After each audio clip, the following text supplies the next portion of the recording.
UV display is a classic. You can access it by pressing Q, going to operations, and choosing UV display.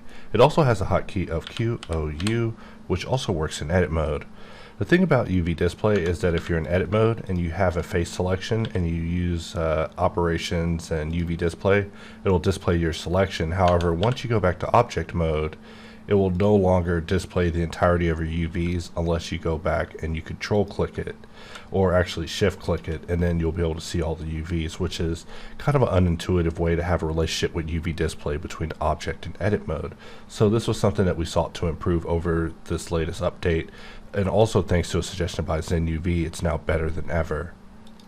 So here I have a crate that I did previously in a video about UVing. If I press Alt V, I can choose solid texture toggle and view the UVs on it without having to go over to an alternative viewport like Look Dev. So if I were to press Q and we choose UV display, we now see that the UVs that are in play are now selected. If we go in edit mode, I'll select just this top face and we'll just display the UVs, and we see that while it displays all the UVs, only the selected face will be highlighted. So this was something that was a bit of an oversight previously, but I'm happy to announce that it's now been resolved. So now you can actually see your UVs in relation to other UVs. And thanks to ZenUV, UV display goes even further. ZenUV is an add-on made by Sergey Tyapkin, a last name I never get tired of attempting to pronounce, and it attempts to streamline the UV editing workflow, and now it also supports UV display. So with it active, I'm just going to tab into edit mode. We're just going to choose Zen Unwrap, and we see that we have our unwrapped. We also have our UVs being displayed.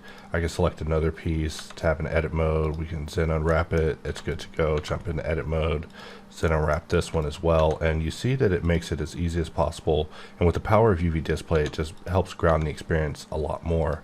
Whenever UV display was first improved upon and re-added back to HardOps, the first person I wrote was actually Sergey to tell him that this feature was ready for him to begin implementing it into his tools. However, he even takes UV display a little bit further than even we do, because, for example, he has these like transform options, right? And so if I were to say select an island and activate transform, and I click to transform, you can see that I'm able to move the island with the UV display actually updating every time that I do that. I could even rotate islands if I needed to get a particular result, and this is something I haven't even begun to dive into yet, but just seeing the power of UV display, being able to assist him in any capacity, is something that I just found to be amazing, and I look forward to expanding on this in the future.